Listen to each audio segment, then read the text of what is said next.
qu'est-ce que nos proches nous laissent quand ils nous quittent? Certains laissent une maison, certains des livres, d'autres des peintures ou des signatures visibles dans les édifices. Khéops a laissé pour l'éternité une pyramide qui réunit toutes les connaissances et le savoir des Égyptiens. La chair sans âme est inerte et il doit retourner dans la nature. L'esprit et la mémoire continuent. La pyramide était un chemin pour l'âme du roi afin qu'elle parte dans les cieux et l'au-delà. Plus la pyramide était grande, plus le roi pouvait partir loin et retrouver sa place méritée. C'est pour cette raison que les tunnels devaient parfaitement être alignés avec les étoiles. Ce n'était pas un caprice du roi, mais une croyance. La signification de cette architecture interne, c'est le Djed, la résurrection. L'ordre, la paix, le Djed et Noun ont façonné la race humaine et l'univers. Toutes les pyramides sont construites à l'ouest du Nil. Une autre preuve de ces croyances religieuses égyptiennes. La pyramide est bien un cénotaphe pour l'âme. Un monument spirituel où le maître, la constante royale, le pi, le nombre d'or, la chimie, le temps, les mathématiques, l'astronomie sont inscrites. Un souvenir pour les générations à venir.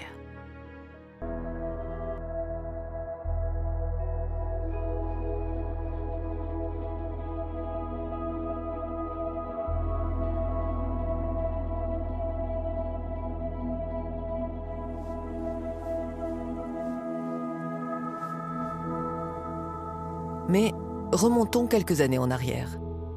Encore un peu plus loin, quand les Égyptiens s'installèrent sur les bords du Nil. Bien avant, ils découvrent la numérotation. Ils partent du simple principe de 1 à 10 en comptant les doigts de la main. Ensuite, ils comptent les doigts des pieds, plus 10, et ainsi s'approprient la numérotation 10 par 10 par 10. C'est le même système que l'on utilise de nos jours. Après le langage, la numérotation est la deuxième chose que l'humanité a apprise, bien avant l'écriture. La numérotation par 10 est pour les humains la première porte d'entrée de la compréhension scientifique de l'environnement. C'est une sorte de pont entre le primitif et l'intelligence.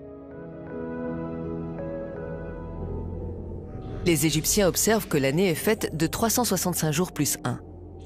Ils la découpent en 3 saisons de 4 mois, donc 12 mois. Les saisons s'appelaient inondation, germination et récolte.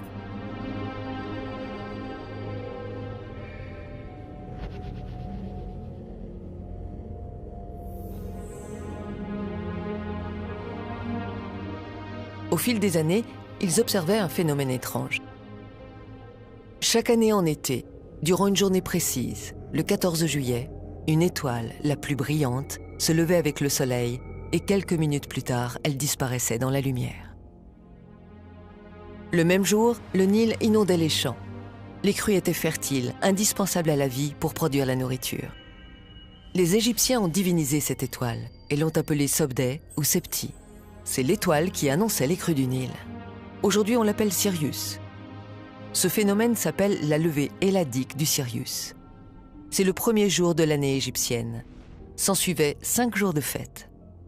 Le Nil apportait le limon indispensable aux cultures. C'est pour cette raison que cette étoile était sacrée pour eux. Les terres étaient inondées pendant 3 à 4 mois consécutifs.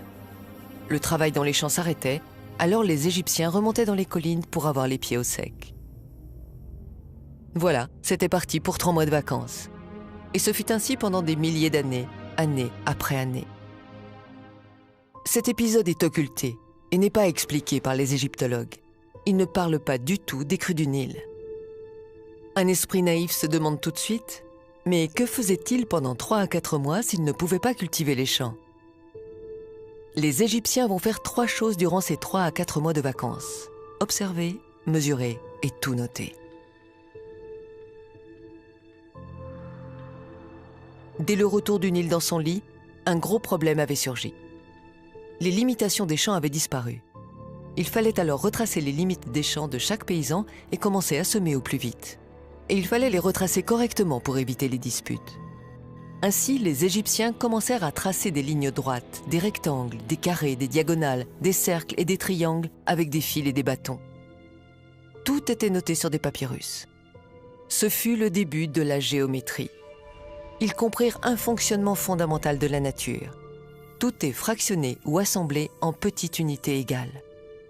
Cette constatation va leur servir tout au long de leur découverte. Il leur fallait aussi une unité de mesure pour bien délimiter les parcelles. C'est bien de faire de la géométrie, mais il faut mesurer les lignes. Ils pensent au pied du roi. La longueur du pied du roi peut être utilisée comme étalon.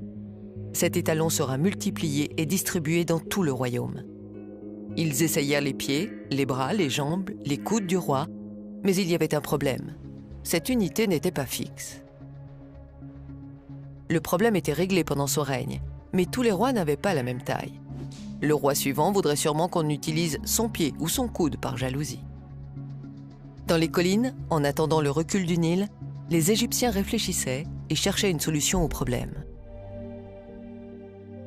Il fallait que cette unité de mesure ait une longueur fixe dans le temps, si possible, qu'elle ne change jamais. Ils observèrent la taille de différents végétaux, celle des fruits, des graines, tout objet y passa. Mais tous ces objets n'avaient pas de taille fixe. Par exemple, si on arrosait bien une graine, l'année suivante, sa taille changeait. Et sur des longues distances, la différence devenait vite importante. Tout d'un coup, ils ont eu l'idée de mesurer l'eau. Oui, l'eau douce du Nil. Ils mesurèrent une goutte et ensuite une autre. Elles avaient toutes la même taille. Du bas Nil jusqu'au haut Nil, les gouttes avaient la même taille. Ils remarquèrent que la taille de la goutte d'eau ne changeait pas année après année. C'est génial. Les Égyptiens ont trouvé l'unité unique. Le diamètre de la goutte d'eau sur une surface imperméable, comme du granit ou de l'alabastre, est constant. Il mesure 1 centimètre. Aujourd'hui, une vidéo incroyable dans laquelle vous allez plonger au cœur de la première étape du projet Serapeum.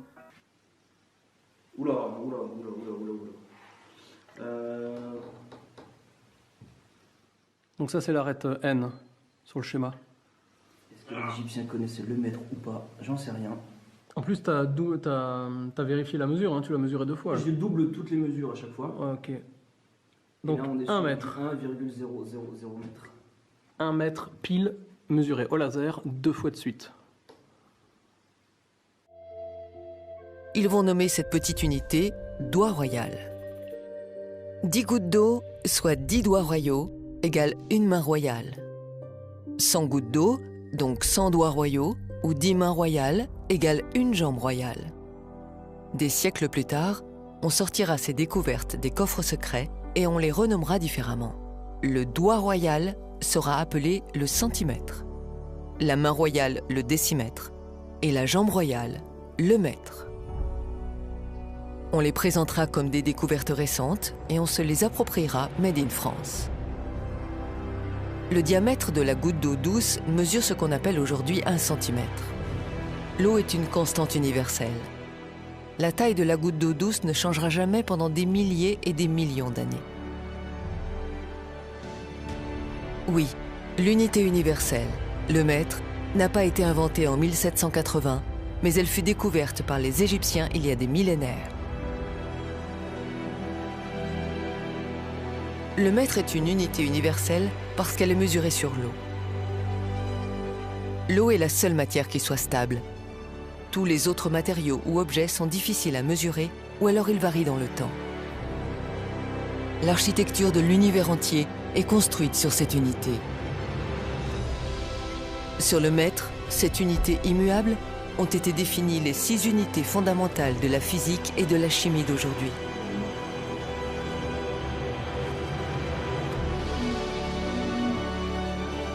L'ampère, le Celsius, la mole, la candela, la seconde et le kilogramme.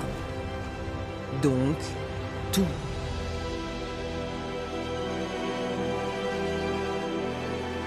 Maintenant que les Égyptiens ont découvert le mètre, ils peuvent tracer les parcelles sans problème. Avec le mètre, ils vont tout mesurer et tout noter.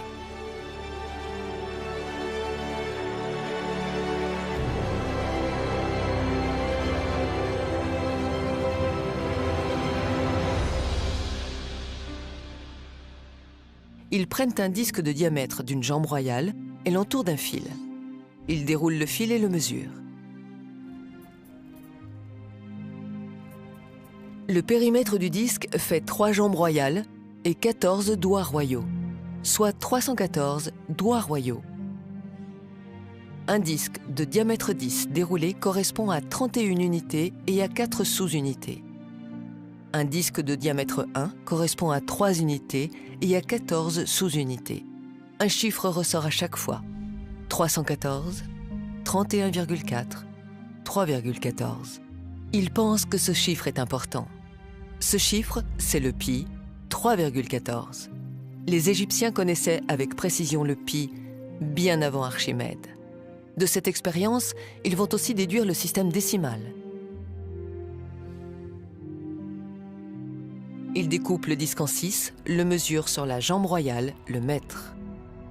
Ils obtiennent le chiffre 52 cm et 36 sous-unités, millimètres. Ils le notent et pensent que ceci est important.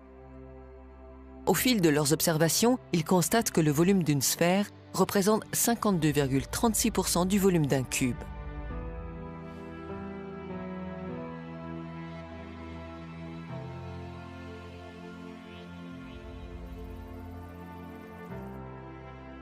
À chaque fois que le volume du cube et de la sphère augmente proportionnellement, ce chiffre ne varie pas.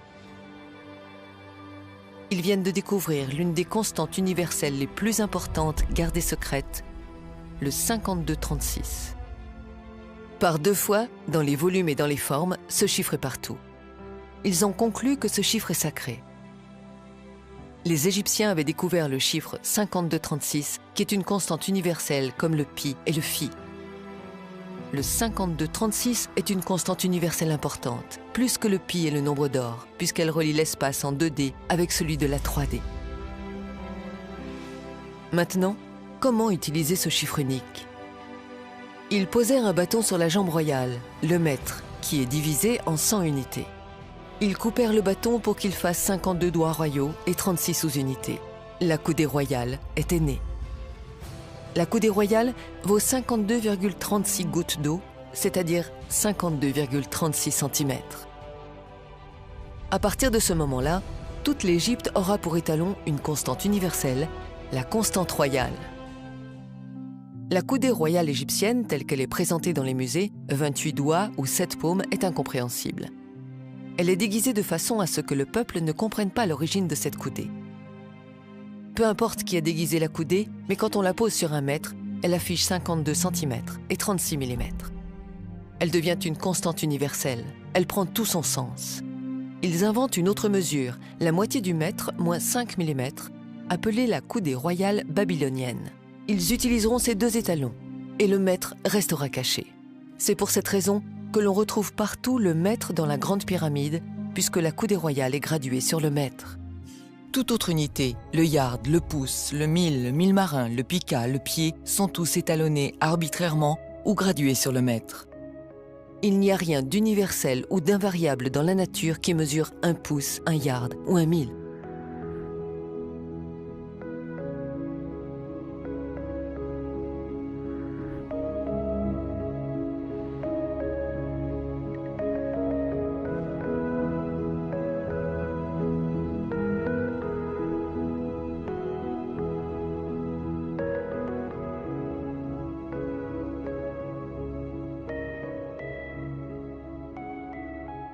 Empiriquement, les Égyptiens vont aussi découvrir le nombre d'or.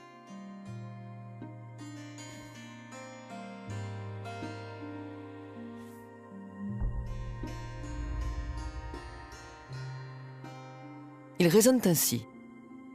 Puisque les dieux ont utilisé ces chiffres sacrés partout dans la nature, pour que nous restions nous-mêmes reliés à la nature, nous devons les intégrer dans nos constructions et faire comme les dieux. Un raisonnement simple, mais de génie. Des principes sacrés. Les Égyptiens intégreront partout les constantes universelles. Pi, le nombre d'or, la constante royale, toute la panoplie de la géométrie sacrée avec le mètre. Les Égyptiens connaissaient la suite de Fibonacci en nombre d'or des milliers d'années avant lui et l'ont appelée la suite d'addition. Le temple de Képhren, le temple d'Edfu, le palace d'Akhénaton sont construits avec le rectangle d'or. Voici la parade de la suite de Fibonacci il y a 3700 ans.